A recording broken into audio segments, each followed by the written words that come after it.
Estamos no ar! Este é o podcast Motorsport.com, edição 337, num oferecimento de Mint, Bitcoin e criptomoedas. Invista na Mint, a plataforma cripto do BTG Pactual. Ao meu lado você já viu aqui o nosso glorioso Carlos Costa e ele que é da casa, já podemos dizer assim, nesses 10 anos, nessa semana que a gente completa 10 anos de Motorsport.com, um convidado mais do que especial novamente aqui, Ricardo Molina.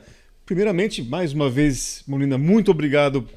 Eu sei que a sua rotina é agitada, mas mais uma vez você veio aqui com um tempo para bater um papo com a gente. Muito obrigado mais uma vez. Bom, é sempre um prazer, mas 337, 3 com 7, 10 com 3, 13. Então combina bem com o ambiente do último final de semana na Fórmula 1. Exatamente. Molina, a gente vai discutir aqui com o Carlos e todo mundo que está assistindo aqui a gente e ouvindo a gente e também Max Verstappen, que mais uma vez está ali na Berlinda, muita gente discutindo a postura dele. E eu quero saber, você também que, além de entender tudo sobre a corrida em si, mas também sobre regras e a aplicação das mesmas, Max Verstappen passou dos limites, ou ele passa dos limites como piloto de corrida de Fórmula 1? Seja bem-vindo. Seja bem-vindo jogando aquela bomba. Vai, a bomba é sua agora. Cara, é uma pergunta complexa porque você pode responder em múltiplos níveis.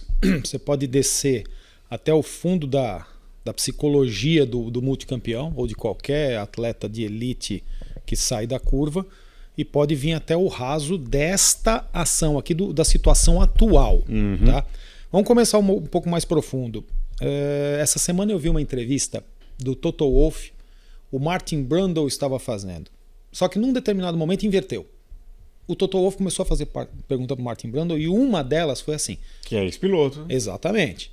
Como era o Senna na vida real? Depois de muito discorrer e tentar adorar a pílula, o Martin Brundle virou e falou assim, olha, o Senna, como outros grandes campeões, precisava ter um inimigo. Porque era o ponto focal. Aí a gente vai pesquisar. Ele chegou na Europa, Henrique Mancilha, era o arqui-inimigo. Não era, mas ele montava, foi lá, pegou no pescoço do cara. Tal. Depois Calvin Fish, depois Martin Brundle. Tony Fullerton atrás. Isso. Né? Aí foi para a Fórmula 1, teve vários. Né? Primeiro quebra-pau com Lauda, de boca. Depois Prost, nesse meio Piquet. Né? Depois Schumacher. E se você olhar bem todos os pilotos, Hamilton também teve os seus inimigos. Massa em 2008, depois Rosberg, depois Verstappen. Verstappen é a mesma coisa. Kart, Leclerc, Fórmula 3, Ocon. Chega na Fórmula 1, os companheiros de equipe, aí veio Hamilton, aí Pérez. Mas por que eles fazem isso? Porque eles precisam de um ponto para dirigir todo o seu esforço. Tendo um inimigo, você tem um ponto focal, principalmente se ele responde. Aí se ele responde, retroalimenta. Só que esse ano... É uma motivação. É uma motivação. Doa quem doa. O grande atleta, ele não tem muito essa moralidade do cidadão comum como nós. Tá? Nadadores são assim, lutadores de todas as modalidades também são assim, jogadores de futebol também, rivalidades. Só que até no passado, Verstappen pegou o Norris, o que ele fez com o Norris no México, na minha opinião, foi até pior do que ele fez com o George Russell agora. Até pior. E brigou com o George Russell, disse que ia jogar ele na parede, ou pegar ele pelo pescoço no começo do ano, um negócio assim, né? Só que esse ano quem tá brigando com ele de verdade pelo campeonato, posso falar cagando e andando? Então já falei. Tá cagando e andando se ele tá fazendo o cara como inimigo. O Piastri é absolutamente impermeável a esse tipo de coisa. E o que acontece? Essa energia volta. Então essa explosão do Verstappen, ela começou com um final de semana extremamente difícil em Mônaco, uma semana depois chega na Espanha, o carro não respondeu do jeito que costuma responder, ruim na sexta, melhora no sábado, faz uma classificação maravilhosa e vai bem no domingo. Não respondeu. A Hannah Schmidt fez uma estratégia magistral, mas crítica, no fio da navalha. Ela dependia daqueles jogos de pneu que eles tinham. E aí veio o safety car.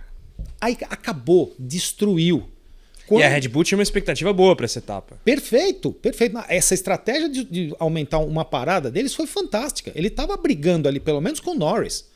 Aí, a hora que ele sai do box, olha o pneu, branco, duro, todo o resto bem calçado, aquilo demoliu. Aí ele toma uma passada do Leclerc. Se vocês olharem, não tem como punir nem Leclerc nem Verstappen. Foi batida de roda no meio da reta, meio de largura. O fato do Leclerc estar convergindo um pouco para a esquerda para fazer a tomada ideal da ele curva. Ele deu um chegar para lá mesmo. E é o que todo mundo faz desde o início dos tempos. Incidente de corrida. Incidente de corrida. E é a admoestação mesmo. O Verstappen vive fazendo isso. Todo piloto que se preza. Se tem um cara que não pode reclamar disso, é o Verstappen. Exato, mas todos os outros fazem. Pô, você está ultrapassando. O cara está te espremendo, porque o Verstappen ele devia estar aqui. Ele veio para cá. O cara está te espremendo contra a tomada, você vai dar um chega para lá para ele. Tipo assim, me deixa fazer a curva. Cara, isso é normalíssimo. Desde o kart cadete você vê isso. Aí ele tomou essa. Aí veio o George Russell, dive bomber, joga ele para fora.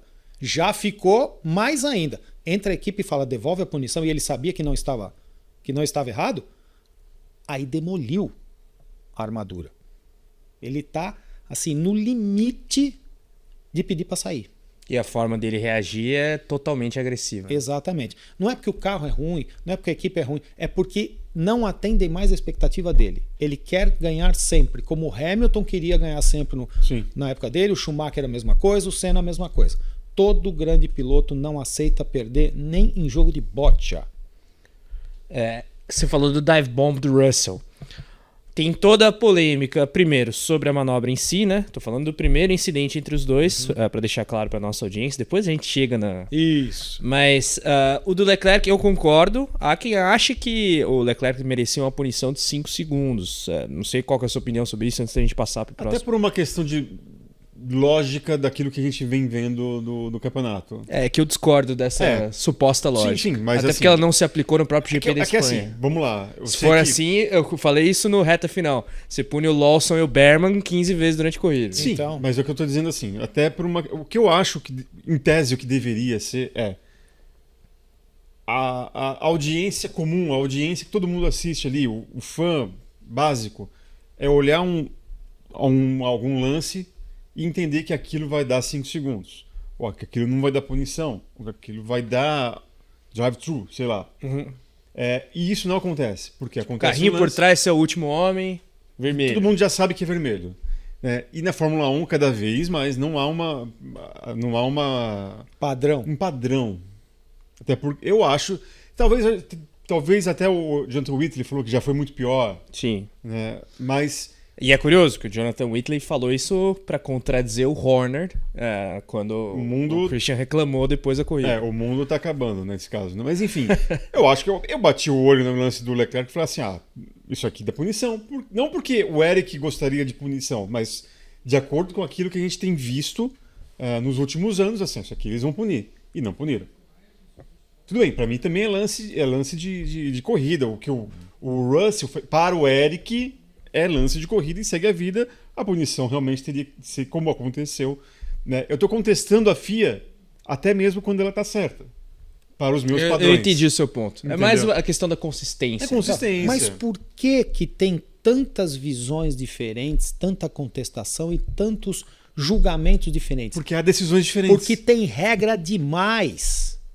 É impossível cobrir todos os nuances desportivos, porque desportivo pressupõe lidar com pessoas. Sim. E pessoas são diferentes em situações diferentes. E ainda tem comissários diferentes em diferentes corridas. Exato. Você pega aqui o F1 Clash, o joguinho. Cara, os pilotos são sempre os mesmos. Um piloto anda bem numa pista, não anda bem na outra. Ele tem uma pontuação maior, uma pontuação... Gente, não é assim. Pessoas não são assim. Um dia o cara tá de bem com a vida. Outro dia o cara tá extremamente pé. E outro dia o cara tá desanimado. Você acha que a ultrapassagem do Hülkenberg para cima do Hamilton aconteceu por quê? Ele não esboçou o mínimo movimento de defesa, porque ele estava por aqui do que estava acontecendo. Não interessa quem esteja certo. Se é o engenheiro que é errado, que a Ferrari está sabotando. Sim, mas é fato que ele nem tenta fechar. Nem tenta fechar. entregou. Falou, cara, eu vou fazer o quê? Do jeito que tá, vai, passa, vai embora. Vamos, joga para Deus.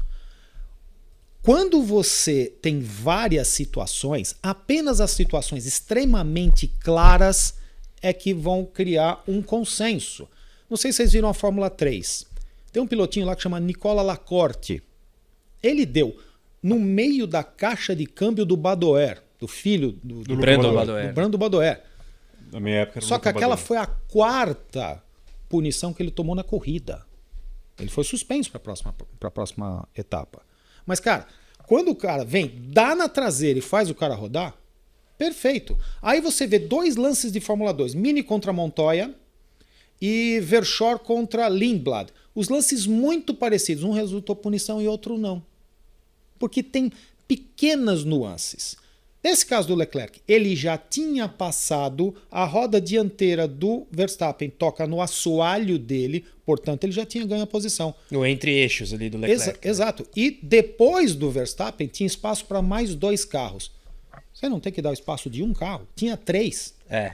E o ponto, para você fazer a tangência da curva à direita, você teria que abrir na reta e fazer a tomada.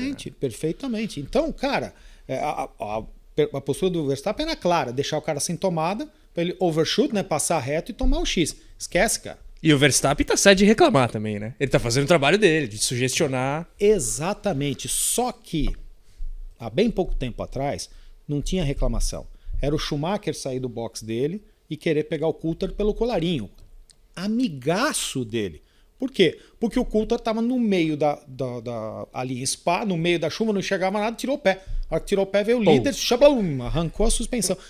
Outros casos, a gente viu Serra se engalfinhar com Boesel, de se catar e assim rolar no chão, porque um atrapalhou o outro na tomada. Quantas vezes o Hunt não foi... Sim. Aquele lance do filme não existiu, tá? De pegar o Gravador e... Ah, esquece. Isso é Hollywood. Mas a gente tinha muito de bater peito. O Senna não foi atrás do Irvine no Japão. Uhum. Hoje em dia, cara, tá uma choradeira. Basta acontecer alguma coisa que o piloto não queira e os dois entram no rádio, ele me joga pra fora. É isso aqui. Pelo amor de Deus, cara. E aí o que acontece? A FIA fica tentando cobrir isso com um padrão que é sempre repetível. Isto não existe. A quantidade de situações diferentes. Se você olhar o carro por fora apenas, você até consegue um padrão. Agora, na Fórmula 4 Brasil, por exemplo, teve um caso na primeira prova de um lance no S do Senna, não vou falar nomes. Os nossos comissários não só olharam o lance por fora, como olharam as onboards e a atitude de volante dos pilotos. A decisão foi não óbvia e foi diferente de um outro lance do ano passado, porque a atitude dos pilotos influenciou. Normalmente não se julga a intenção, e sim a responsabilidade. Agora, quando existe má intenção, aí a coisa começa a ficar perigosa. Na minha opinião, agora vou entrar naquele problema. Verstappen merecia preta, porque ele agrediu. Ele só não tomou preta porque o George Russell não foi arrancado da corrida. Se ele vai para fora e fica, ele tomaria preta. Não se agride um outro intencionalmente, querendo agredir. Você pode tentar ganhar espaço, sabe? Disputa, eu quero a posição. Eu não quero te bater. Eu não quero te machucar. Graças a Deus tem Carbono, tem Hans, tem Halo, tem o Diabo A4. Se a gente estivesse falando de chassi de alumínio, monocoque de alumínio com espuma de poliuretano dentro, já teria morrido gente nos últimos anos. Porque as pancadas são fortes, o cara sai... Yuki Tsunoda, aquela pancada que ele deu, fosse 20 anos atrás, esquece. A câmera já não mostraria, ele já sairia de maca coberto. Então, a coisa tá esquisita, a coisa tá estranha, o show está atrapalhando o esporte. Então, fazendo perguntas mais diretas. Essa questão da consistência e do padrão que o fã comum possa identificar, que muitos pedem, é uma utopia. É uma assintota, é uma assintótica, uma assíntota. Você está sempre perto, mas nunca nela. Deve-se buscar isto. Mas nunca vai chegar. Nunca. E a questão dos rádios. Você acha que a FIA está sendo muito influenciada pelos rádios de diretores esportivos, chefes e pilotos? Ou você vê a FIA assim, imune a esse tipo de tentativa de influência? Eu nunca estive numa sala de comissários da FIA, mas eu já estive muito em salas de comissários aqui no Brasil. E o equipamento que nós temos é igual. Eles não ouvem rádio. E nem tem que ouvir. Eles não têm que ser influenciados. Só o diretor de prova. Exatamente. E para quem não sabe, quem pune é o comissário e não o diretor de prova. Perfeitamente. São lá os comissários, mais o piloto comissário, eles entram no consenso, o piloto comissário não tem voz ativa, mas influencia e aconselha. O diretor de prova aplica a punição. Agora, você falou da bandeira preta. Quanto que você acha, quero a sua opinião Sim. também, eu fiquei pensando sobre isso ontem, aliás, nessa última madrugada. A gente tem o campeonato dominado pela McLaren. Quanto você acha que, sei lá, talvez subconsciente vontade dos comissários, da FIA, enfim, como queiram definir, de manter esse campeonato vivo interfere na dosimetria da punição? No seguinte sentido, desclassificar vai punir muito cara. Tudo bem que 10 segundos colocou ele lá em 10º, 1 ponto só, realmente não faz muita diferença.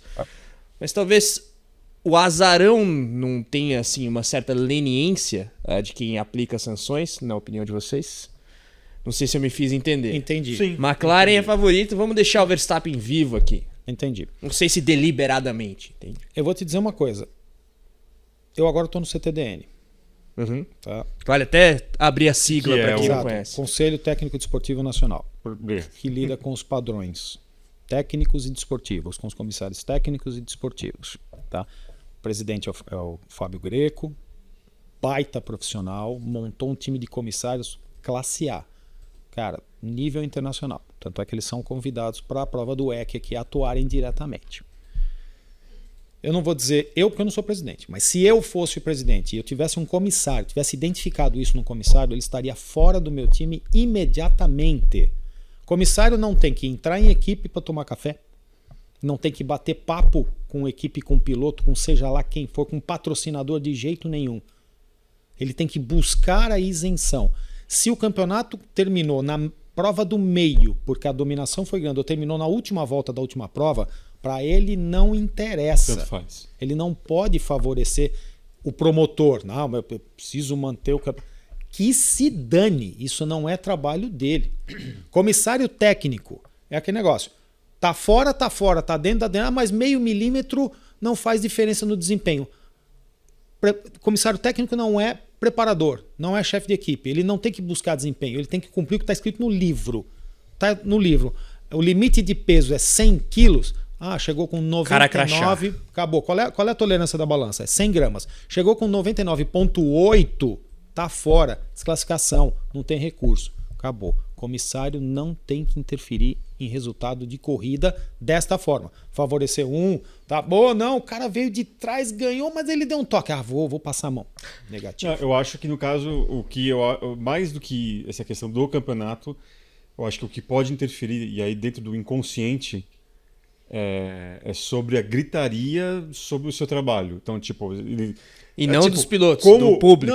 Não, do piloto. É assim, a gritaria, no caso, Max Verstappen, que geralmente reclama muito das decisões. No pós-corrida. Assim, putz, se eu der bandeira preta pra esse cara, a gente vai receber pressão, vou encher o nosso saco.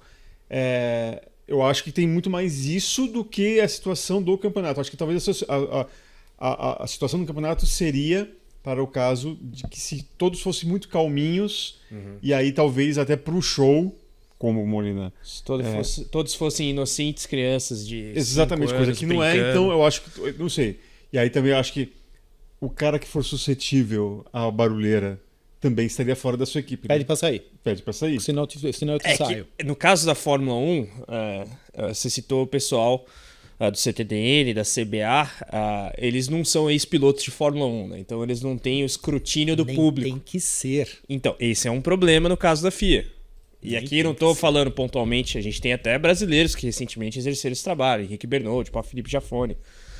O fato desses comissários serem pessoas expostas publicamente, Johnny Herbert, isso não atrapalha, Molina? Então, o piloto consultor, o piloto comissário, ele não decide. Ele aconselha, ele dá a visão dele, caso haja, por exemplo, uma dúvida entre eles. Ele não é um dos votantes. Esses sim, esses fazem parte. Principalmente quando você chama um piloto britânico no Grande Prêmio da Inglaterra e o lance envolve o piloto britânico. Um brasileiro no Brasil e o lance vai envolver o Bortoleto. É necessário muito cuidado nesse caso. Sim. Porque aí há acusação de favorecimento, de não isenção. Ele pode até ser perfeito na análise, mas é aquela coisa... Vamos falar. É a mulher de César. Não basta ser honesta, tem que parecer ser. Então, mas aí ele tem que usar... Vou falar, que se dane. Ele tem que usar uma coisa que não se usa muito aqui no Brasil e em Brasília. Ele tem que se declarar impedido. Uhum. Eu não posso atuar neste campo porque o piloto é brasileiro, eu estou no Brasil, eu sou brasileiro. Não posso. Estou fora. Exatamente. Decidam entre vocês.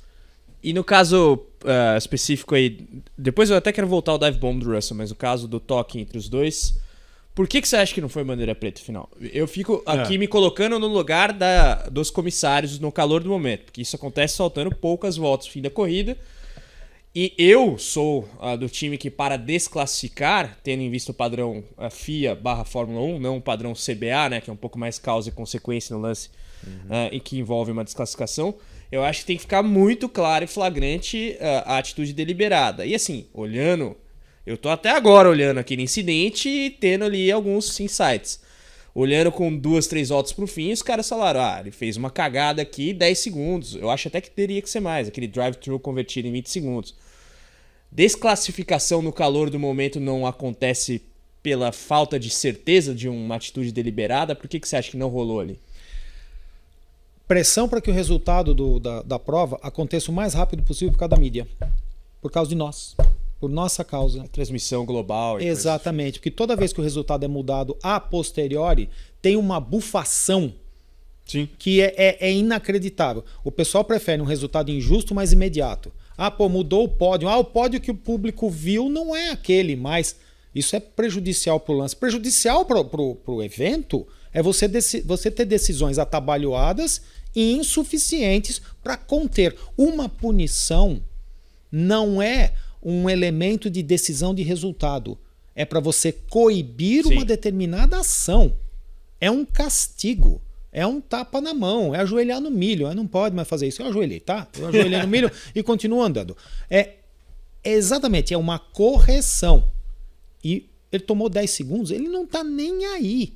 Ele vai fazer de novo. Assim como ele foi punido no caso do Norris, lá no México, e continua fazendo esse tipo de coisa. Ele precisa exercitar um certo autocontrole. Porque por mais que os carros sejam seguros, estamos inseguros a qualquer velocidade. Aquele livro que eu sempre cito, Unsafe at Any Speed. Um acidente num lance de a 50 por hora ou a 300 por hora pode causar a morte do caboclo que está lá se acidentando. Por mais que ele esteja inexpugnável com esse carro que é indestrutível. Pode dar com o Halo numa situação em que entra alguma coisa Halo adentro. Então não se pode fazer esse tipo de coisa. Isso tem que ser coibido. E ali ele só vai entender, Deus queira, quando tomar uma preta ou for suspenso por uma prova. Que é o que pode acontecer. A gente vai chegar nisso, mas pra gente completar aqui o ciclo da sequência de incidentes, o dive bomb do Russell. É bom colocar em contexto, né? Primeiro, o dive bomb acontece porque o Leclerc e o Verstappen perdem um pouco de tempo entre si, o Russell se aproxima e tenta a tomada ali na curva 1. Depois até a gente chega no pedido de devolução de posição, que eu acho que foi o que fez o Verstappen explodir de vez. Mas ele vai numa trajetória, eu diria até normal, só que perde o controle do carro, dá uma espalhada, ainda deixa espaço na parte de fora da pista para um carro, 2 até, só que ali de fato não tinha como o Verstappen manter o carro na pista. Ele vai para a pista auxiliar e volta acelerando full time e ganha uma vantagem. A meu ver, isso é claro. Primeiro, dive bomb era passível de punição ao seu ver, e se, assim, tendo em vista a posição de cada carro no ponto de tangência, que é aquela questão, né, o eixo dianteiro à frente e tudo mais, a Red Bull fez certo ou errado de pedir para devolver a posição, porque além de ter que ter o eixo dianteiro, o que o Racing Guideline, ali, o Driving Guideline diz, é que o carro tem que estar sob controle, e o Russell claramente perde um pouco o controle, não perde assim de maneira decisiva, ele não bate, não acontece nada mais grave, mas ele dá uma escorregada. Sim. Então é assim, a Red Bull mandou ele entregar a posição, porque até a Red Bull começa a achar que o Verstappen está errado em qualquer lance. É simples assim, porque qualquer outro chefe de equipe teria esperado a decisão dos comissários. Os comissários avisam. Devolve a punição, eu vou te punir. Devolve a posição, eu vou te punir. Mas esse ano já teve um caso que a gente, até fazendo o advogado do diabo, contestou. Ah, poxa, por que não devolveu a punição? Porque aí tomou... Devolveu a punição ou a posição? A posição. É porque eu errei, ele entrou na minha. Eu acabei... Mas talvez ali, até sabendo já que não poderia, assim, numa briga ali com a própria FIA, ia acabar perdendo. E ele fala assim, poxa, como aconteceu já esse ano, se tivesse devolvido a posição, não teria esse problema. É porque também tem a questão depois tem um depois, né? da brevidade dos fatos. Volto a dizer, aquilo tudo foi muito perto Faltavam do final 6 da corrida. voltas. Exatamente. Ok, mas espera um pouco. E aí eu fiquei pensando se a Red Bull não estava com medo de um recurso da Mercedes que geraria uma punição de 5 segundos ao Verstappen, que aí sim faria com que ele perdesse posições, né? No fim ele acabou perdendo mais que isso, mas por um outro acidente. Pronto. Então aprenderam que não devem se apressar. Principalmente porque Fica para a próxima lição, né? Exatamente. Eles têm um canhão sem mira dentro daquele carro. Se você tirar o cara do sério, ele começa a fazer esse tipo de coisa. Então eles precisam tomar muito cuidado com o que eles fazem. Porque eles deram tanta moral para o piloto, e depois nós vamos estudar um pouquinho o que é dar moral para um piloto numa equipe, quando ele vai para outra, o que acontece. Tá? Eles dão tanta moral para ele, quem manda na equipe é ele. E aí eles ficam cheios de dedos. Você não viu como é que foi o rádio? Você poderia, por favor, devolver... Como assim, cara? Você não é chefe de equipe? Assim, devolva a punição. Acabou. A posição. Pelo amor de Deus. Será que você poderia, sem ficar muito bravinho, devolver a punição? Pelo amor de Deus, quer dizer, os caras estão, sabe, aqui, segurando, pisando em ovos, cheio de dedos. E o dive bomb, você acha que era alguma punição? Valia? Na minha opinião, incidente de corrida também. Incidente de corrida, mas ele estava no erro. Se ele dá esse dive bomb, passa o Verstappen, ele teria que devolver a punição. Já é um padrão. Esse padrão dá para ter. Esse padrão dá para acompanhar. O eixo tal, na posição correta, no momento da tangência. Qual é o momento da tangência de uma curva de raio longo? Se você vem para a tangência e fica nela um tempão. Exato. Você está vendo que tem as nuances? E aí entra a questão que a gente comparou com Jeddah, né? Porque em Jeddah teve o incidente da curva 1 entre Piastri e Verstappen, só que uma curva é totalmente diferente da outra. Totalmente. Mas é complicado. Esse é um dos casos recentes aí da Fórmula 1 mais polêmicos, eu diria, do GP da Espanha. Porque também é uma sucessão de fatos relacionados entre si, sim. próximos ao final da corrida. E assim, do ponto de vista de gripe, o Verstappen também estava jogado aos leões ali. Né? Eu vou retomar essa questão que o Molina falou agora há pouco, em questão de moral para que se dê a algum piloto, e eu quero explorar isso. E no final eu tô achando que eu vou discordar dele, a gente vai acabar brigando aqui sobre questões de show versus esporte. Eu tô do lado da briga aqui. Eu sempre discuto muito com o Guilherme Longo e eu tô vendo que a gente vai discordar aqui. Mas antes, algo que não se pode discordar é a Mint, Carlos Costa. Porque olha, eu tava aqui nesses dias aqui, de repente meu celular deu uma vibrada aqui, eu fui ver uma alerta da Mint falando que a minha carteira foi rebalanceada. E isso eu acho muito legal explicar para a galera que está assistindo a gente ou ouvindo a gente. Aqui no caso da Mint, se você tem ali o investimento, você pode ter sim algumas mudanças de trajetória legais. Então, não é essa como a gente viu aqui. Não é o weaving, moving under breaking. Exatamente. Legais e também que favorece aos seus investimentos. Então, não sei se você já teve no seu, mas já teve ali. O importante é isso. Tô até vendo aqui, por isso estou olhando pro celular. Na Mint você pode ter uma mudança de rumos legal, né, obviamente, por conta daquilo que o mercado, né, oferece ali para você e que a própria Mint vai lá e faz um rebalanceamento automático para você ali continuar ganhando, não é mesmo, Carlos? É isso aí. No nosso caso aconteceu aí no começo da semana. A semana anterior foi um pouco volátil aí no mercado de criptoativos. Eu tinha ganhos aí na casa de 15%, 16%, lembrando, e a galera que nos acompanha, isso aqui é 100% real. Sim. Desde o dia 29 de abril eu coloquei em um fundo ali de criptos, um valor X, cheguei ali a mais ou menos 15, 16, retrocedeu para 11, houve o rebalanceamento no início da semana, agora subiu para 13. Olha só. Então, tá aqui para quem quiser ver. Então, Cuidado. isso aqui é importante porque você trabalha, não tem tempo para ficar ali monitorando a distribuição, Exatamente. a alocação das suas criptomoedas, aí o próprio aplicativo faz um rebalanceamento para te proteger quando há essa oscilação do mercado. E no caso, o mercado cripto voltou a ter aqui uma alta, conforme dá para ver na cotação das diferentes moedas. Aqui, Perfeito. os gráficozinhos. E é isso. Então, você que está acompanhando a gente, não sabe o que a gente está falando, né? Olha só, o QR Code na sua tela, link na descrição, ou você pode baixar o aplicativo da Mint gratuitamente e aí já começar a investir. Mint, lembre-se, MYNT é a plataforma cripto do BTG Pactual. E dá para colocar em um pool de criptos e nas criptos individualmente, né? Que é algo que eu também faço. Aí você não tem o modo inteligente, né? Por isso que a grande sacada da Mint é justamente usar Exatamente. essa composição toda. É isso aí. Carlão, vamos me permitir, eu quero explorar com o Molina sobre essa questão da moral que dão ao Verstappen. E aí também, você citou, era um outro, Esse era o debate vai ser terceiro? Era a moral que se dá para um piloto que sai de uma equipe? É isso? que teve muita moral numa equipe, quando foi para outra não tem quase nenhuma. Então, por favor, esmiúce isso, que Né? eu fiquei curioso, senão eu vou esquecer.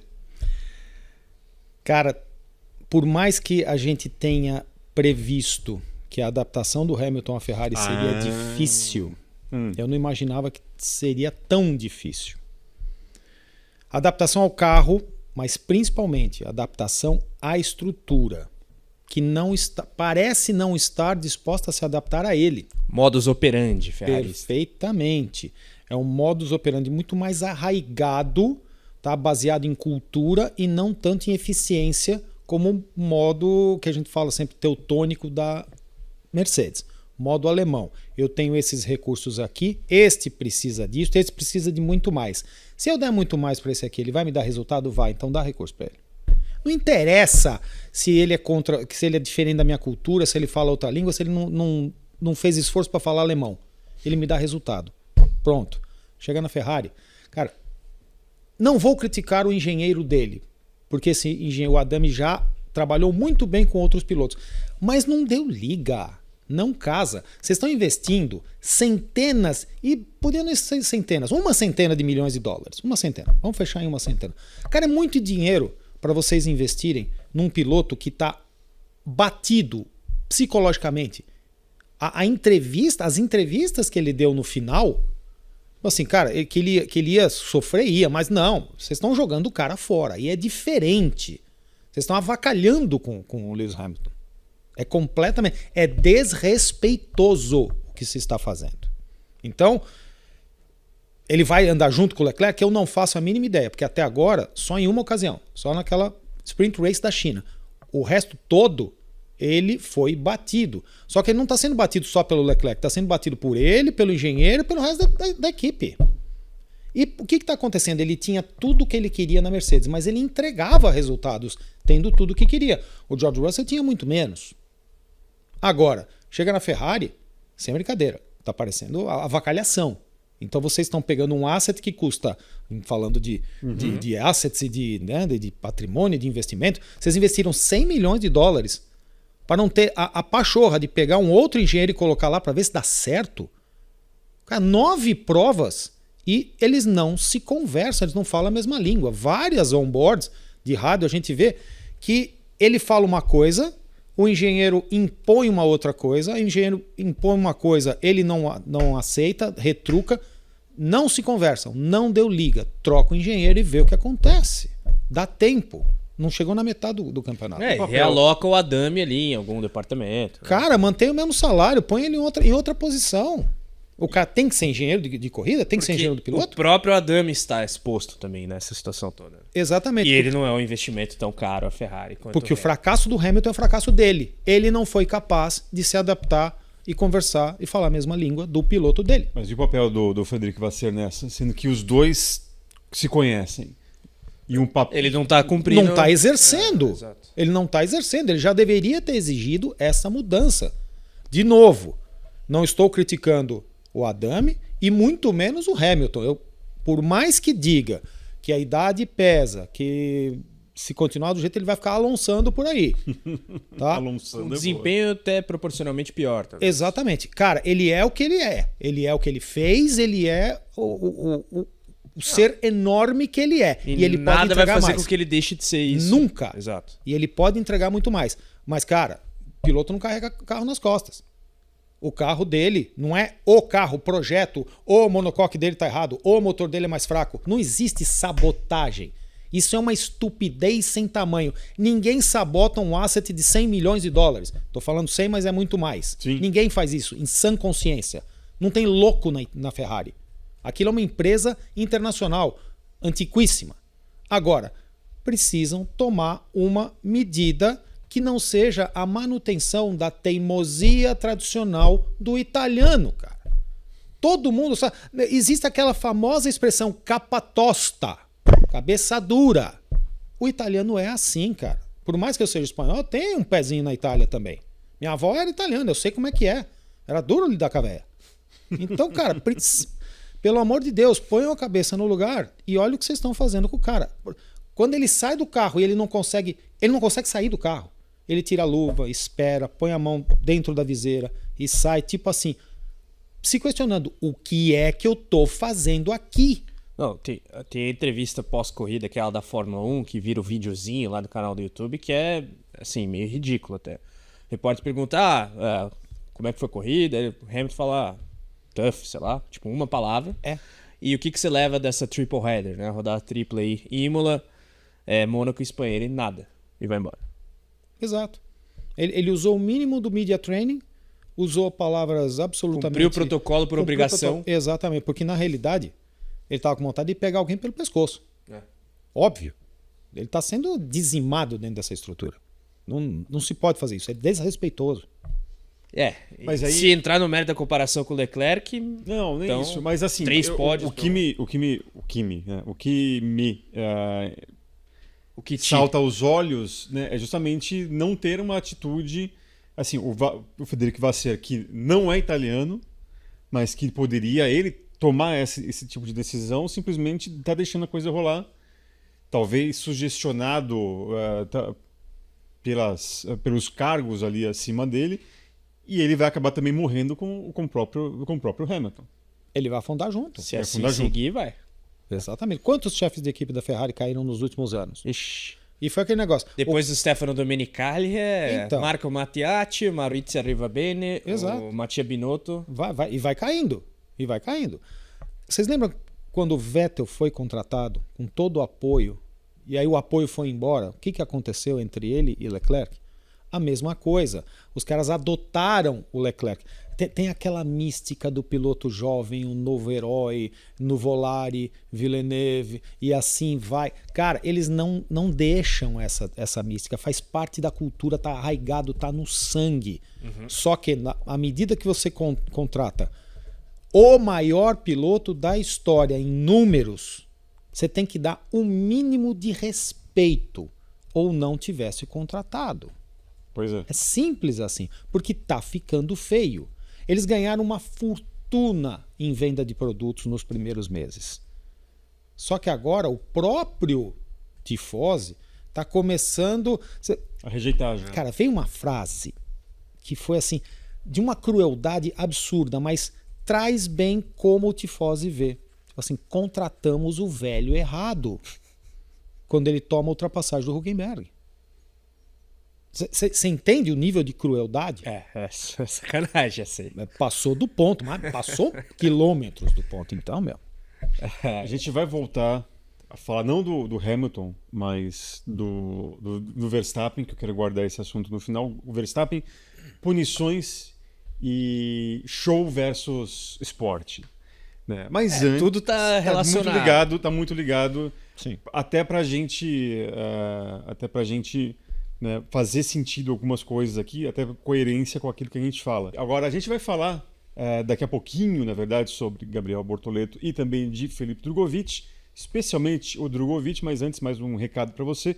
Invista na Mint, a plataforma cripto do BTG Pactual, o QR Code na sua tela, também o link na descrição. Fique ligado à Mint, plataforma cripto do BTG Pactual. Vamos agora pensar, conjecturar, lamentar talvez, né? Talvez uma oportunidade perdida de Felipe Drugovich estar na Fórmula 1, correr finalmente, pelo amor de Deus, correr uma corrida para mostrar que o valor que ele realmente tem, né? O que você acha dessa possibilidade, desse rumor de a Aston Martin contar com Valtteri Bottas, de querer contar com Valtteri Bottas aos seus próprios pilotos reservas? Rumor / apuração da ESPN da ESPN americana, né, devido ao crédito, né? É um tapa na cara de Felipe Drugovich ou algo natural que ele vai ter que engolir? Mais um tapa na cara. Mais um tapa na cara. O que o Stroll fez esse final de semana, todo mundo fala, ele sentiu o punho depois da classificação. Bullshit. Depois da classificação, ele quebrou um monte de coisa dentro do box. Foi a BBC que reportou isso. Quebrou o pau com todo mundo e foi embora. Ele simplesmente abandonou o GP. Esse punho não passa a doer de uma hora para outra. Ele fez uma cirurgia às pressas em 2023 nos 2 punhos, tá, para poder correr e iniciar o campeonato. E começou bem.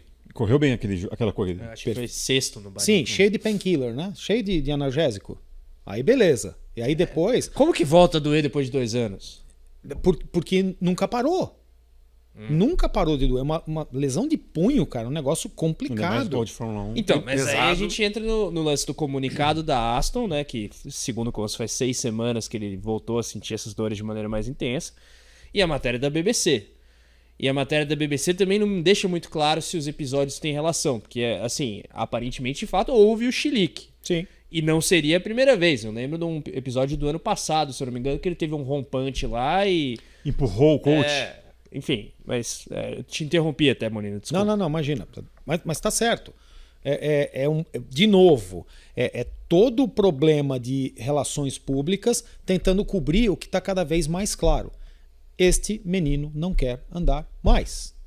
É simples assim. Ele se encheu o saco. Mas por que insistem com ele, então, o Molina? Porque, assim, na boa, o Lawrence Stroll, ele pode lamentar, poxa, meu filho, que eu fiz tudo, vai sair da Fórmula 1, mas já deu, né? Já correu bastante. Os deuses da velocidade foram generosíssimos com ele. Já deu para nós, não para ele. Que eu não sei se ele tem convicção de que ele não quer mais correr. Ele Lance. Aí que tá. Ele tem convicção de que ele quer bater de frente com o pai? Não. Aí é que tá. Quem é que é o dono do dinheiro? É ele ou o pai? Quem que vai... O pai é o dono dele. Então, ele vai herdar isso ou ele vai ser deserdado? O pai, de repente, não deixa nada pro cara? Existe essa possibilidade. É uma pressão psicológica grande. Exatamente. Quando você tem uma fortuna incalculável para ganhar e não fazer mais absolutamente nada na vida, a não ser curtir isso, você toma muito cuidado com quem é o dono dessa fortuna agora. Porque ele pode te ferrar. Pode ser pai, pode ser o que for. Então você sente essa pressão desde que você era molequinho. Será que ele começou a correr porque ele queria? Ou teve uma grande pressão do pai? Aí ele começou, até que isso é legal. Não, uma coisa é você falar, não, eu quero fazer isso nem que eu morra. A outra é, até que é legal, acho que eu vou continuar mais um ano. Aí eu vou continuar mais um ano. Aí eu vou continuar. Aí chega na Fórmula 1, onde a quantidade de compromissos é enorme, você não consegue mais fazer o que você realmente gosta, que eu não sei o que é, mas provavelmente não é andar de Fórmula 1, tá? Então isso começa a pesar. E aí a primeira chance, ele explodiu. Do mesmo jeito que o Verstappen explodiu, ele explodiu também.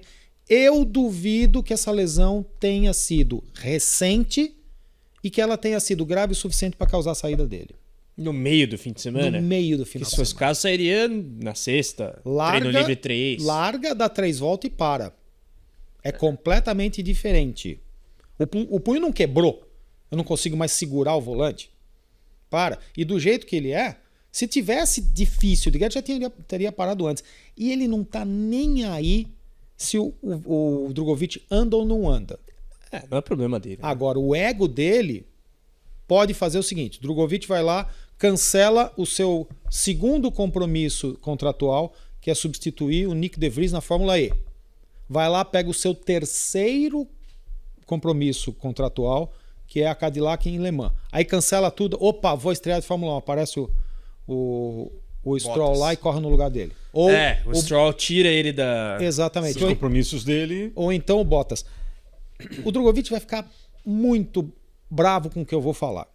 Eu já conversei com ele várias vezes, acompanho ele desde moleque, gosto da pessoa Drugovich, gosto do piloto Drugovich, acho uma sacanagem o que estão fazendo com esse moleque. já deu. Já perdeu uma chance grande na Indy. Ano que vem vaga uma Penske. Tem vaga no WEC. Já jogou fora uma vaga na Maserati, na Fórmula E. Cara, o que é que você está esperando? 26, 27, 30 anos? Vai dar uma de De Vries? Pelo amor de Deus. O De Vries ainda conseguiu voltar para a Fórmula E e para o WEC. Em equipes boas. Tudo bem, a Mahindra está crescendo ainda, mas ele já tinha um título. O Drogovic tem o título de Fórmula 2, o mesmo que o De Vries tem. De Fórmula 2 para cá, ele não correu quase nada. Então, não correu quase nada de literalmente correr, né? Não de pilotar bem ou não. Não, pilotar é uma coisa, treino é uma coisa. Correr. E precisa competir, né? Precisa competir, ele precisa engajar num campeonato, engajar numa estrutura que o use pelo que ele sabe melhor, guiar. E não ficar ali na reserva esperando migalha. Ele está esperando migalha. Aí a migalha que tem dão pro Bottas. Pelo amor de Deus. Não, se optarem pelo Bottas, para mim eu largo tudo e com certeza, vou né? Pá de treinar cal. de kart até surgir alguma oportunidade. Eu adoraria que ele tivesse na vida um GP e aí fosse embora. 2 GPs, tipo Pietro Fittipaldi, e fosse cuidar da vida, entendeu? Mas não sei se vai ser possível. Então vai cuidar da vida.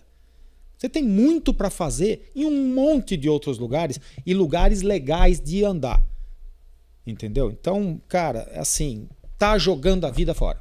E eu acho que se ele tivesse correndo, que tem essa negociação aí com a Cadillac, que eu acho que ele corre por fora dessa briga por vaga, se ele tivesse correndo na Indy, na Fórmula E, onde quer que fosse, ele estaria numa posição até melhor para tentar uma vaga na Cadillac.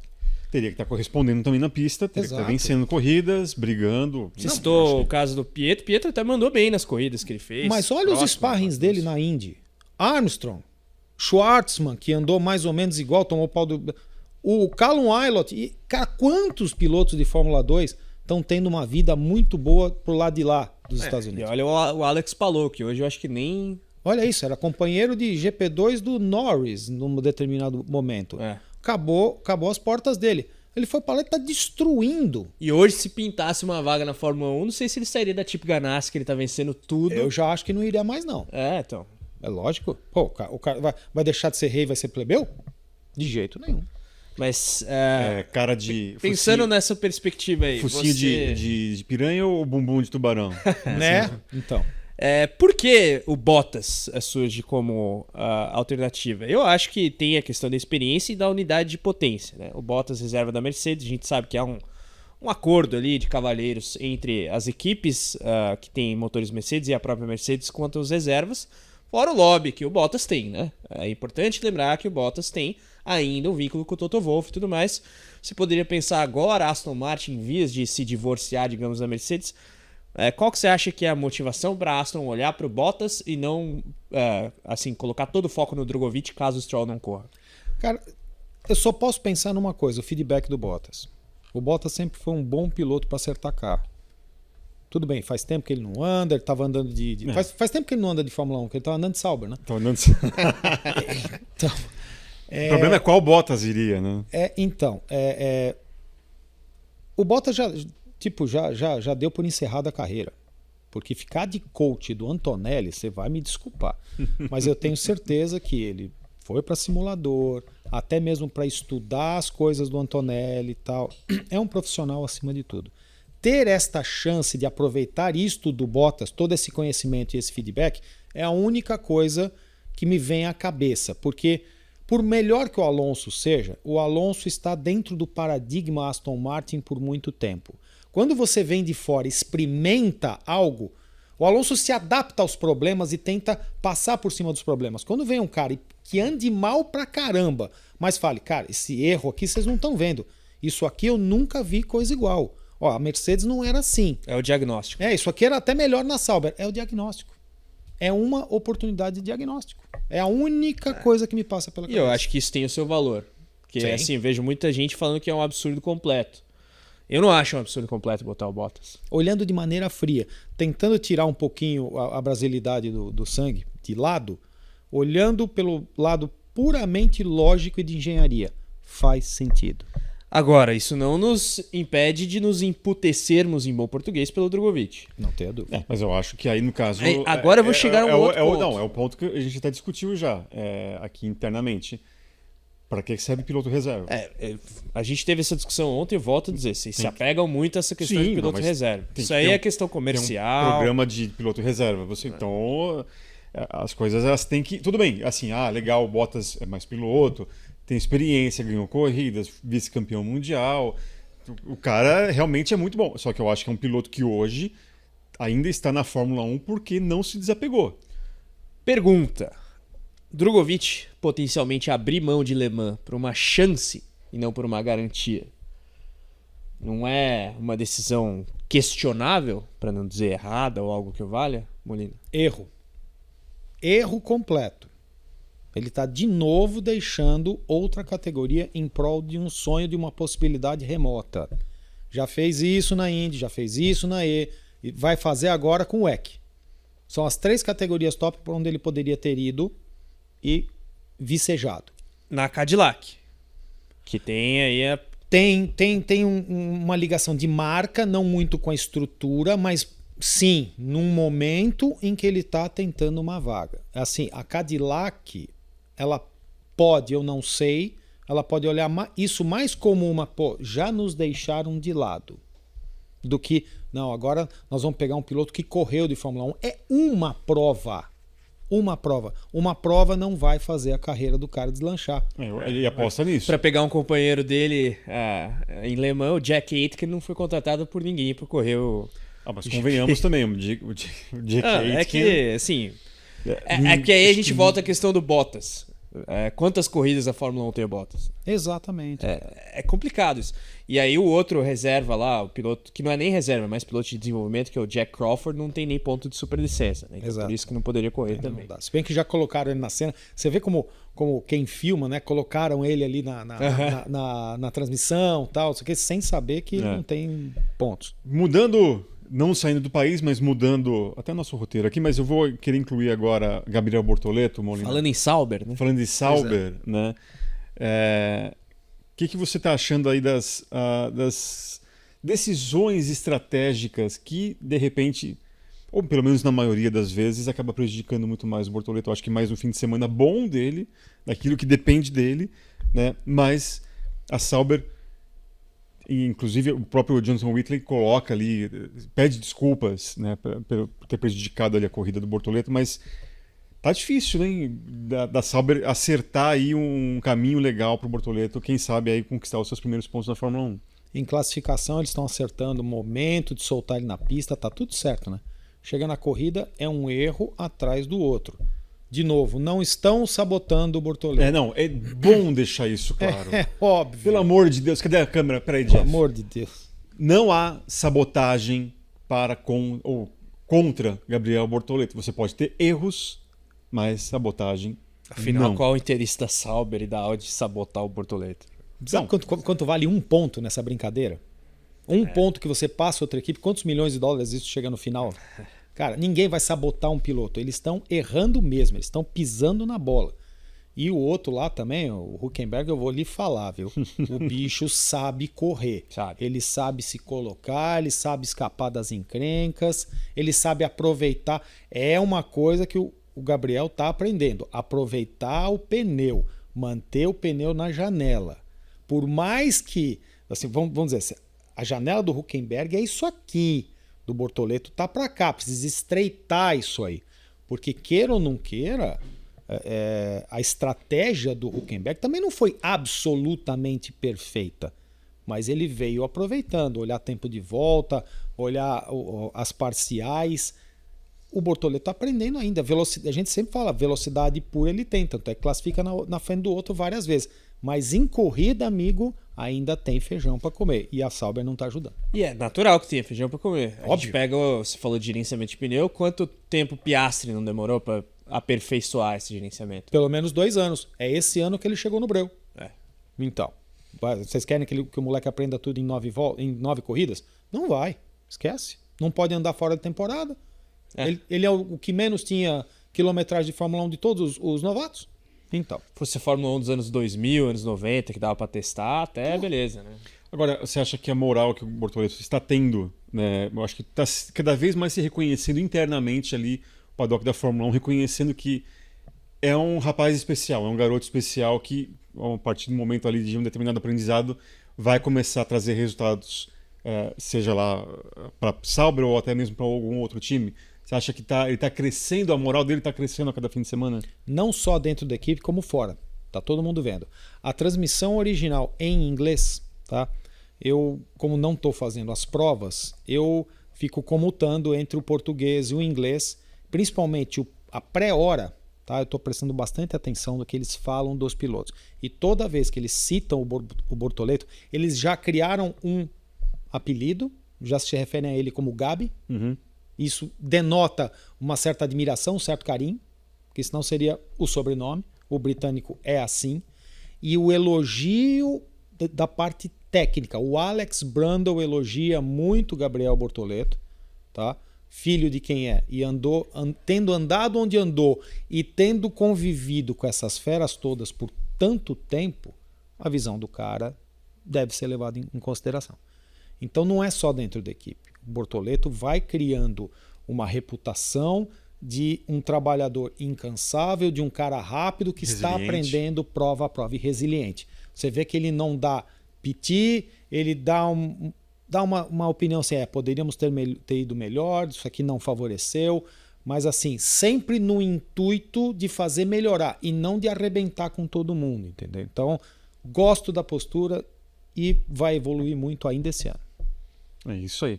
Agora, falando de um assunto que mexe muito com o atual campeonato, porque envolve o atual líder do campeonato, o vice-líder do campeonato, e nós vimos mais uma vez Lando Norris largar mal, novamente. Uma diferença que era de 3 pontos, agora sobe para 10. E nós sabemos já sobre vossa opinião sobre o Oscar Piastri, que era o brabo, não era brabo? É o Marvado. Marvado. É o Marvado. Marvado. Bravo é outra coisa. Dá para dizer, né, que o título do Piastri já está muito bem encaminhado por essas questões aqui envolvendo largada, psicológico, já se encaminha, já você consegue ver no final do ano o Oscar Piastri conquistando seu primeiro título? Ainda não. Se ele tivesse andado à frente do Norris em Mônaco, sim. Em Mônaco ele foi batido. E assim, não de só batido, exatamente, e bateu 3 vezes. Achou o muro 3 vezes, traseira, dianteira. Quer dizer, andando acima do limite para andar junto com o Norris. Quer dizer, o Norris ainda é mais rápido em alguns lugares. Ele tem muito mais anos. Então, de repente, daqui para frente, o Norris é mais rápido em mais lugares do que o Piastri, inverte. Tá muito próximo. E o psicológico é um mito? Realmente ele precisa... Acho que foi o Nico Rosberg que falou. Precisava. Que precisava de um psicólogo. Foi o Nico Rosberg, né? Sim. Não, Norris. Norris precisa de um psicólogo. Mas ele tem um psicólogo. Mas ele não tem um psicólogo? Tem. Não, então precisa de 2, porque não está funcionando. Toda vez que a coisa não vai bem, ele se deprime. Você vê que ele encrua, né? Ele põe no casulinho, não consegui, não sei Então, o eu quê. até ia falar isso. Eu acho que o melhor momento do Norris nesse fim de semana de Barcelona foi a entrevista pós-corrida. Eu vi ele anormalmente tranquilo com o resultado. É porque ele estava feliz Falou, com outra coisa. Eu vim aqui, o Oscar foi melhor, eu sei que eu preciso melhorar. Ele estava feliz com outra coisa. Imagino que seja. E ele descobriu na salinha. Então é por isso que ele estava upbeat. Assim. Exatamente. Ele viu o outro se dar mal, ficou feliz. Então será a ruína de Verstappen, a motivação que falta para o Lando Norris? E diz mais sobre ele do que sobre o Verstappen. Total. Porque se o cara tá feliz depois de ter tomado o pau que tomou, porque ele tomou o pau da largada até o final. E do Verstappen, inclusive. Exatamente. Ele ter ficado feliz porque o outro se deu mal. Você não viu o sorriso que ele deu? Cara, assim, onde tá teu foco? É no outro se ferrar ou no pau que você tomou? Convenhamos, nesse momento no campeonato, o Verstappen é cachorro morto. Exato. Ele se matou. Até a próxima corrida. Não, né? mas se você tem... Vocês têm dúvida que o campeonato do Verstappen já acabou?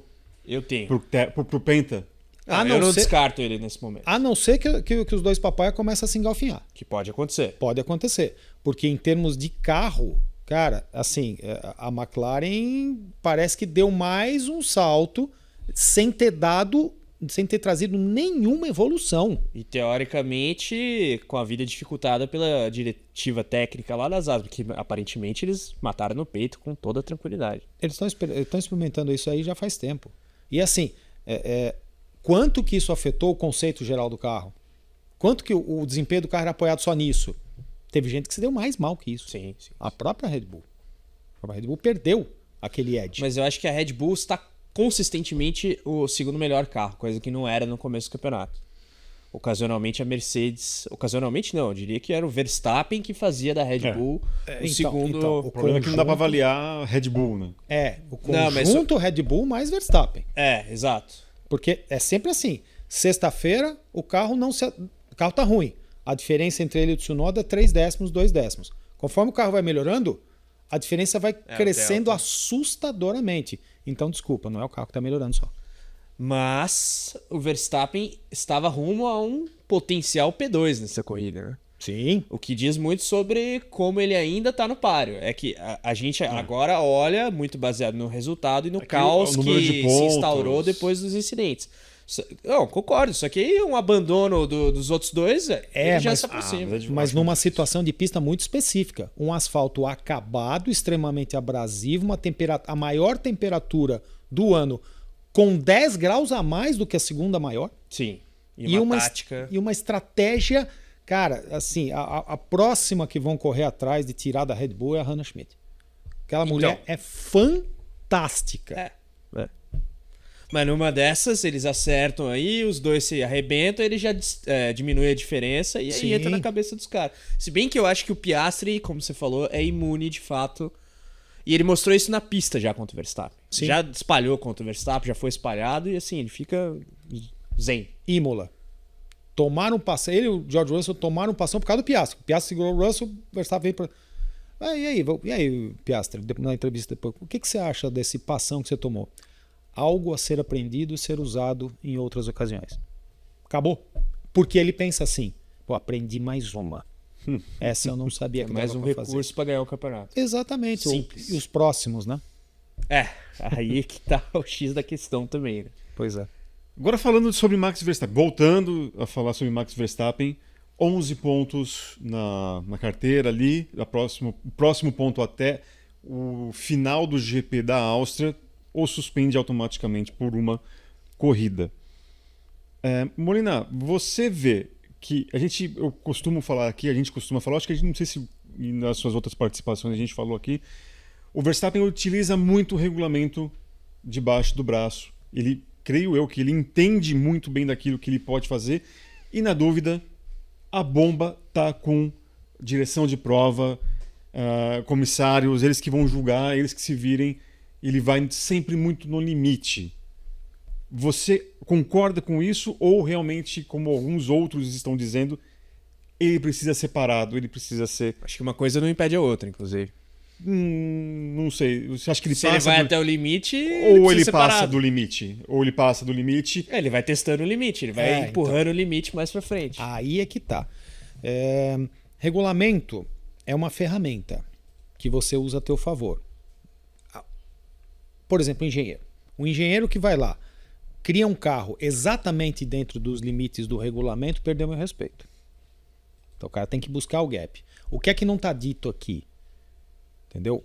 Sempre a solução menos óbvia. Adrian Newey.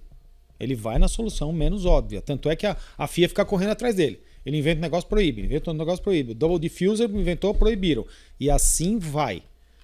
O desportivo é a mesma coisa. Só tem uma coisa que passa do limite, na minha opinião, é a agressão. É você bater intencionalmente num outro piloto. Porque ali estava claro que foi isso. Não tem como escapar na curva 5 daquele jeito e dar na lateral do outro. É diferente das outras punições em que ele toma 5 ou 10 segundos, de esparramar na curva e o outro que se vire. Ele não está indo para bater. Não é elbows out, é shooting. Exatamente. Entendeu? Traduz pra galera. Porque nas outras ele Não é esparramava hard o racing, carro não é pra... o... Não é jogo de corpo. O cara puxou a arma e deu um tiro na cabeça. Né? É completamente diferente. Quando você está indo por um lance viril, mas vendo se o outro arrega, é uma coisa.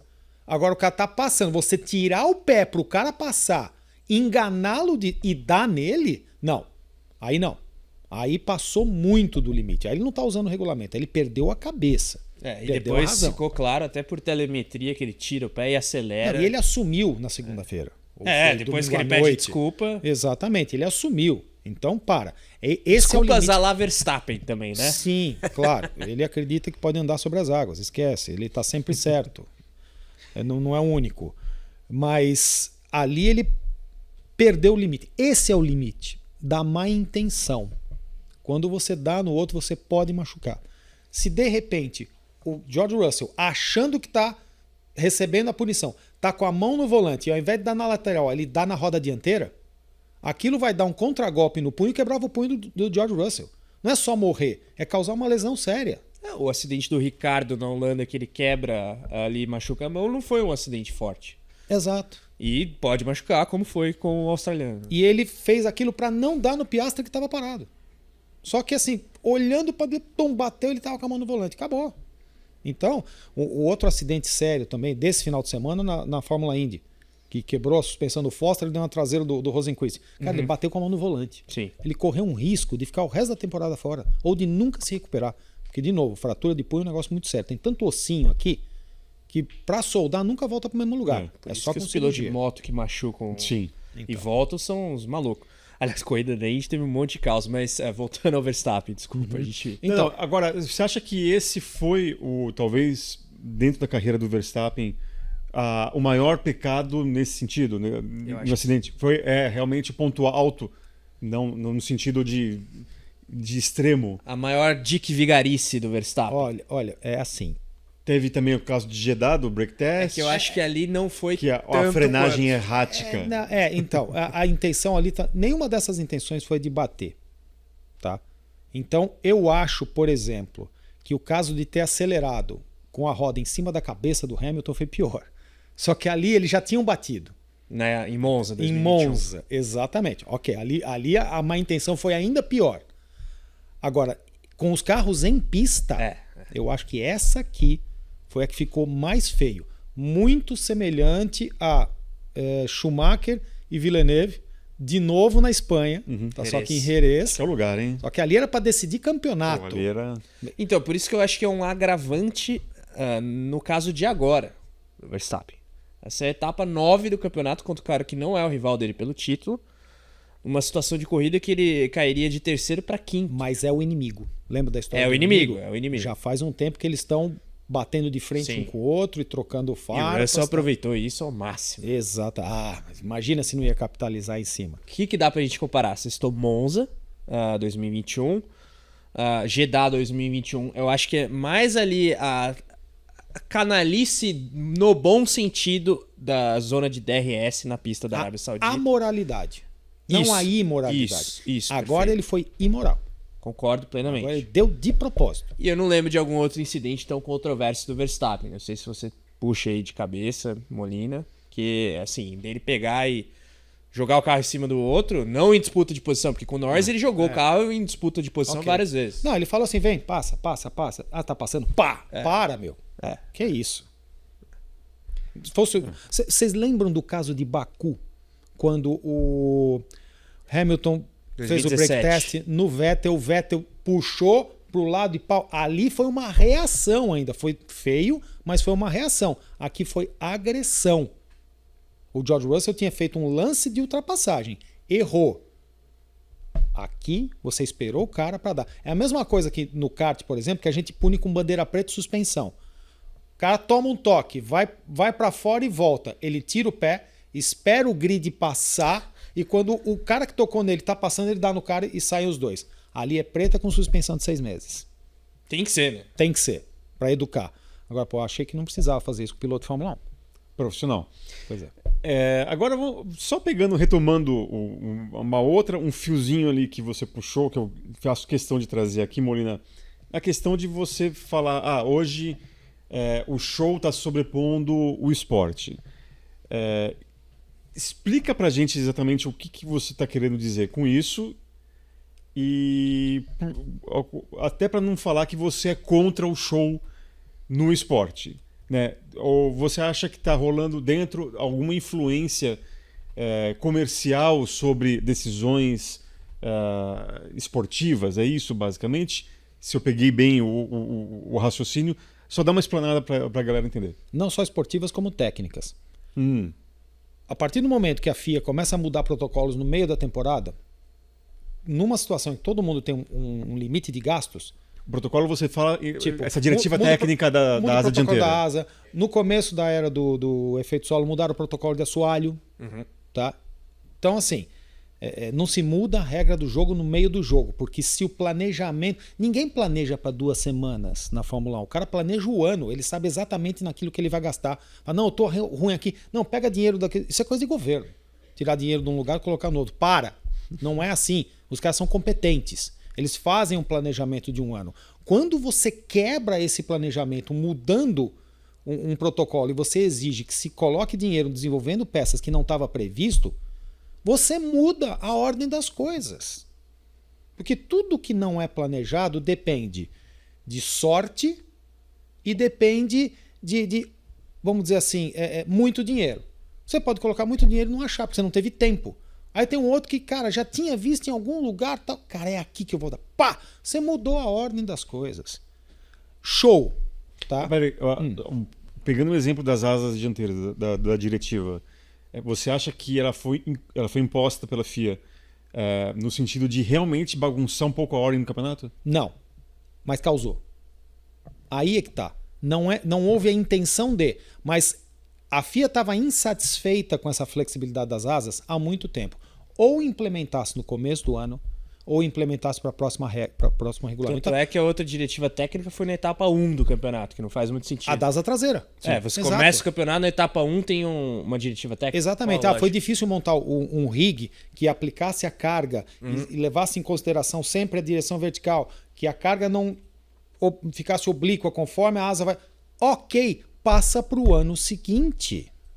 Porque não é um item que está prejudicando segurança imediatamente. Nunca teve quebra de asa dianteira. Tá? Então passa para o ano seguinte. Agora, o problema da parte desportiva é isso que você já descreveu. Quando você começa a tentar buscar o justiçamento, ou pior, o oposto, você influi diretamente na atitude dos pilotos e em como eles se relacionam. Então vamos lá.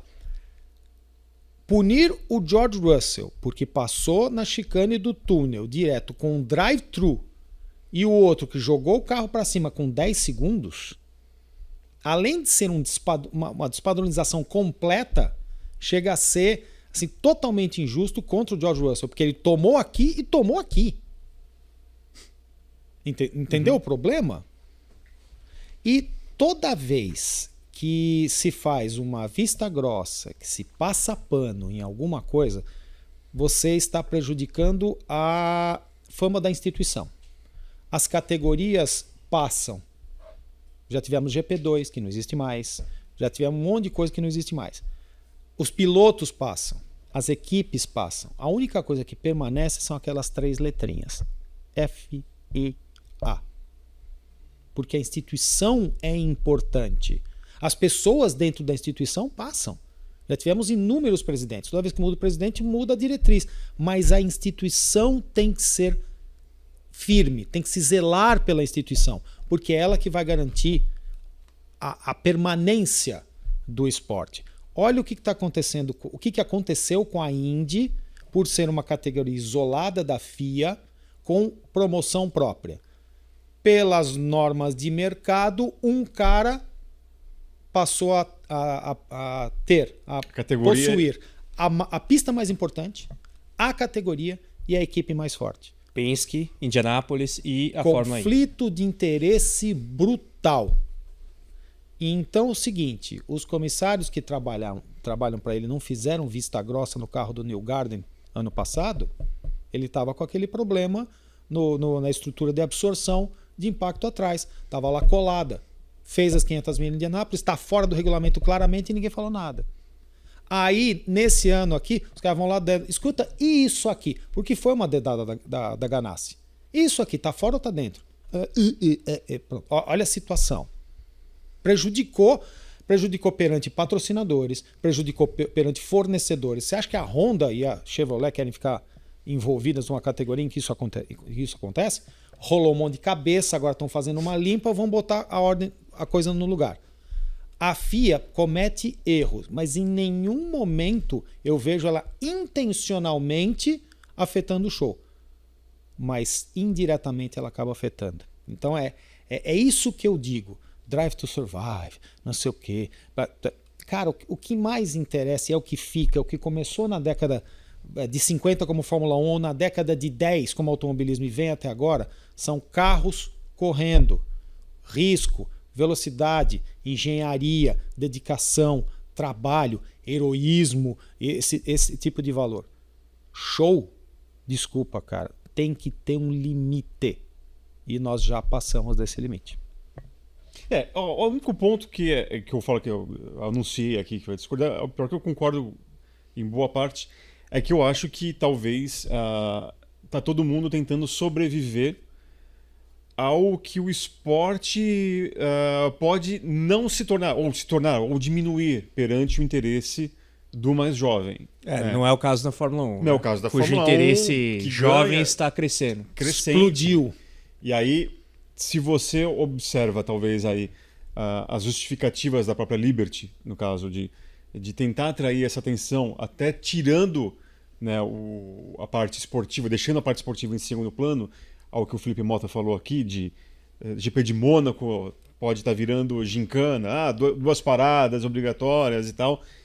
É uma maneira da empresa, da companhia, que visa o lucro, mas também se defender perante a variedade hoje daquilo que o jovem tem à sua disposição. Nos anos 80, nos anos 70, o jovem ele tinha um cardápio muito menor, então ele se interessava com mais afinco ao esporte. O esporte ele pode se manter mais fiel ao que ele é, dane-se, né? Ele que se adequa. O meu público agora vai ter que consumir desse jeito.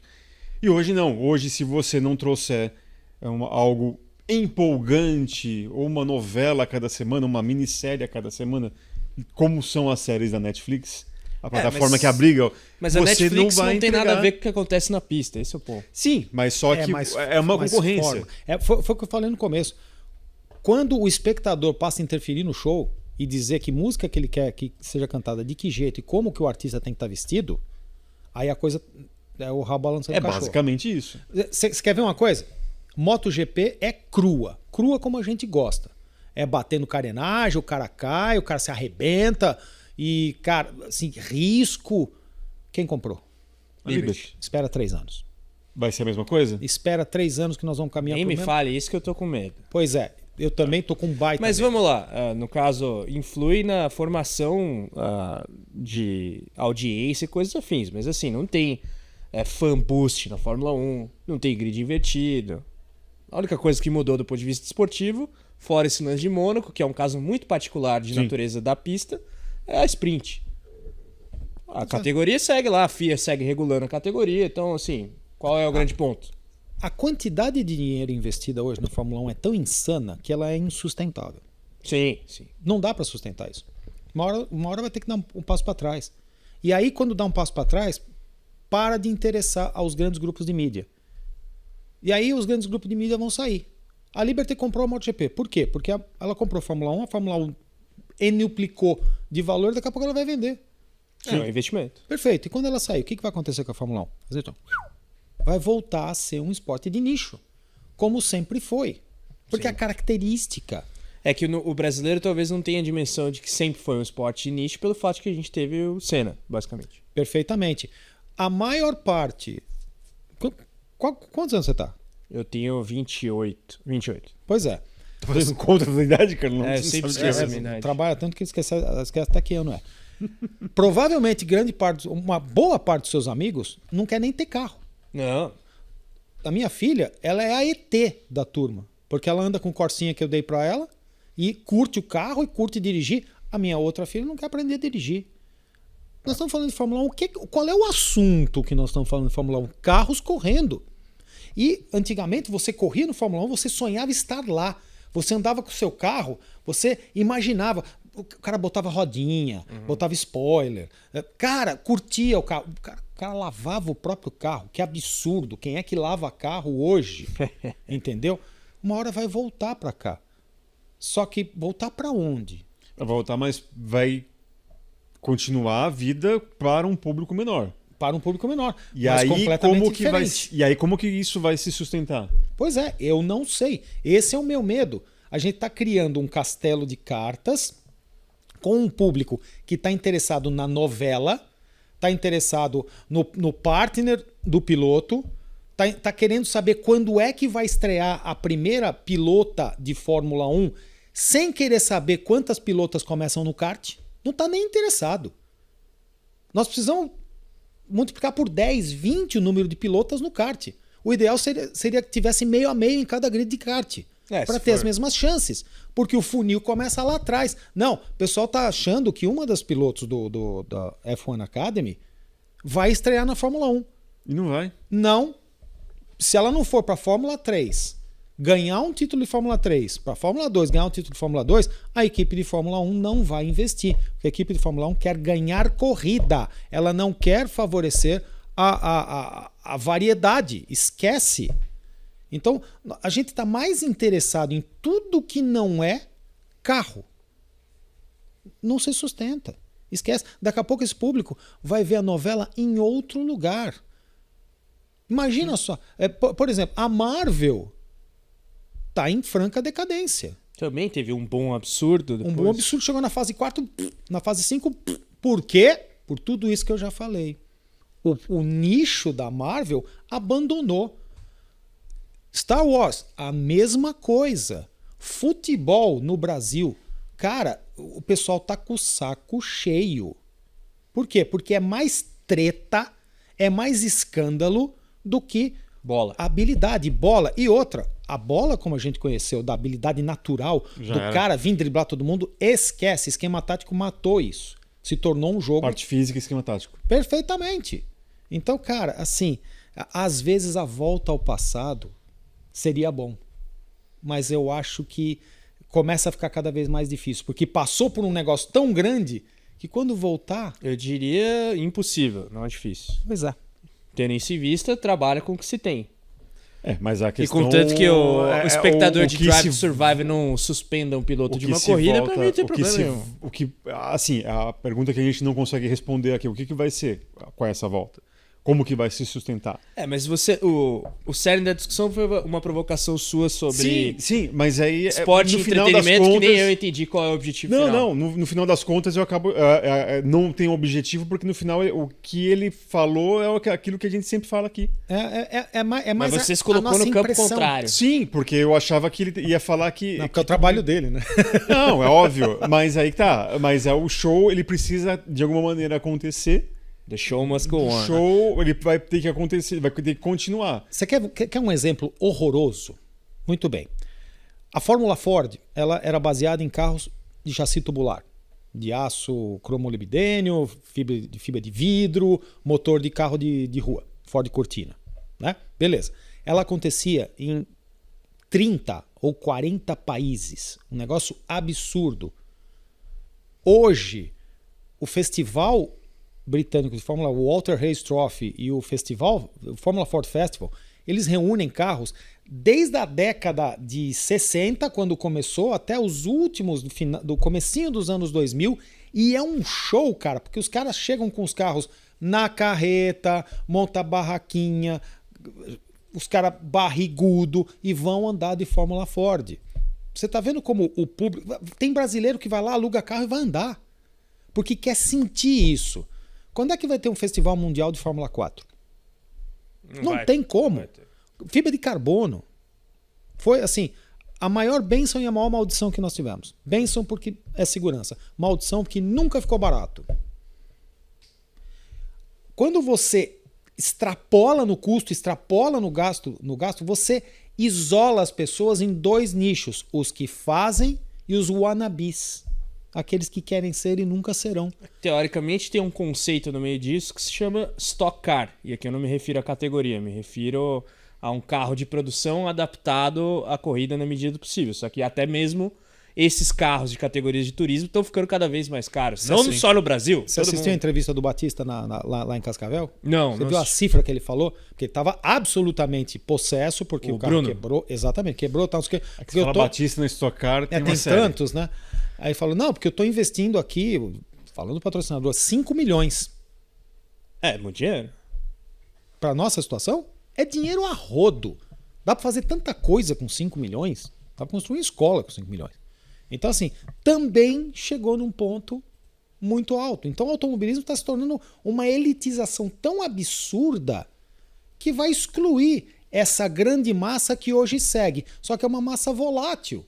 Ela vai para outro campo. A questão é que a questão é que a atenção dela, da mesma forma que pode sair uma nova temporada de alguma série ou algum outro nicho a se surgir, o futebol hoje dado com os ombros com a Kings League, né?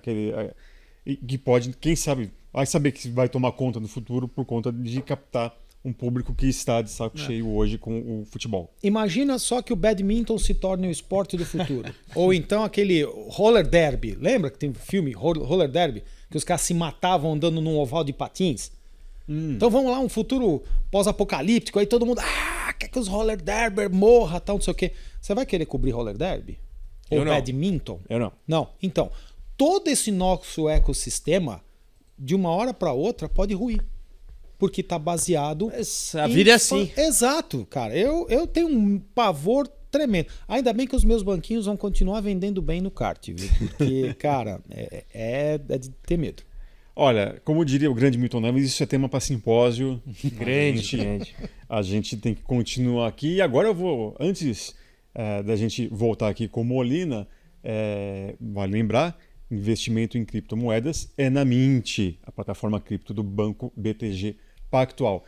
Sabe quem eu vou chamar agora, Carlos Costa? Eu vou chamar a nossa querida colega Isa Fernandes, que teve uma experiência fantástica nesse último fim de semana no interior de São Paulo com a Mitsubishi Cup. Então ela vai contar tudo direitinho pra gente como foi e ela vai explicar, né? Já está de volta, sem salva, com segurança, mas ela vai explicar como é que rolou nesse fim de semana aqui no interior de São Paulo, a segunda etapa de 2025 da Mitsubishi Cup. Vai daí, Isa.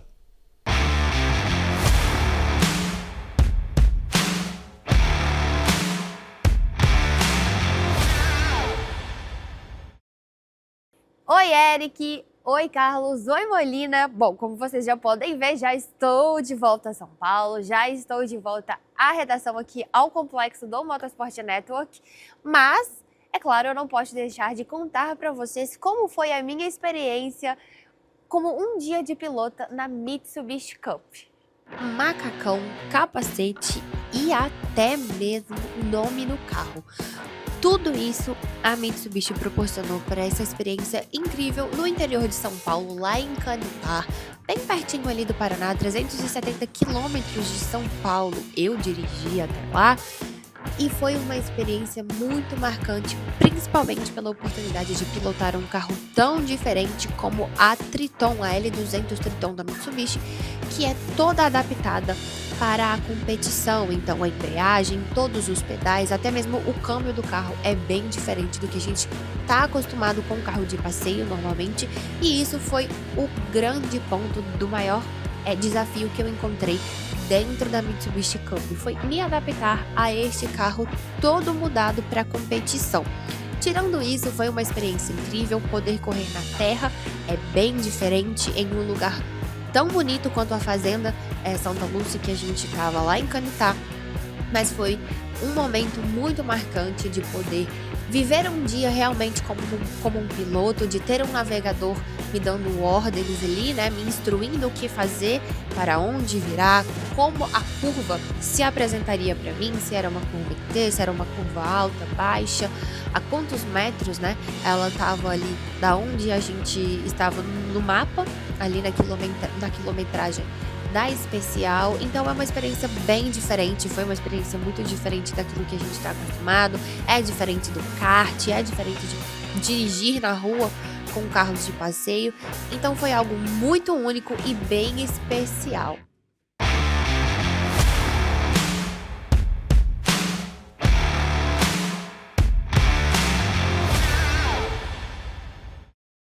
Tá aí a Isa, mais uma vez aí, explicando como é que foi esse fim de semana com a Mitsubishi Cup.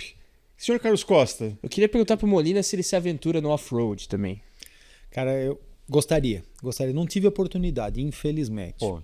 Mas é uma coisa que eu ainda quero fazer.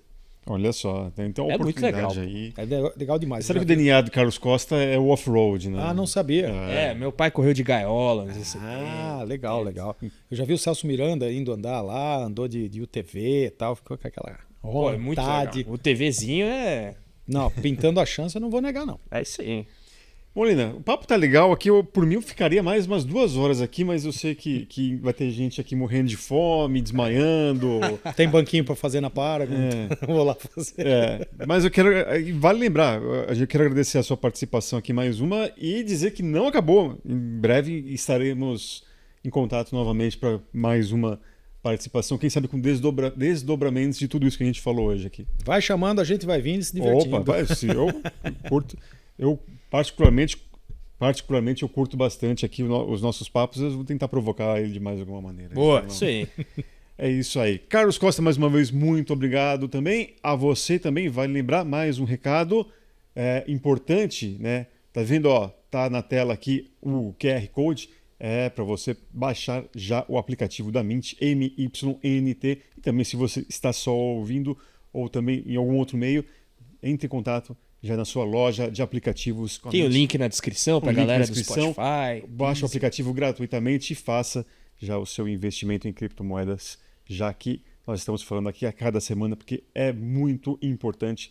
Vá com a Mint. Tá legal? E o like, hein? O like dá dinheiro pra gente pagar uma cerveja pro Molina vir mais vezes. Pô, agora acompanhar com cerveja, não com água, mas é isso. Um grande abraço a todos. Podcast motorsport.com volta na próxima semana. Um grande abraço. Tchau, tchau.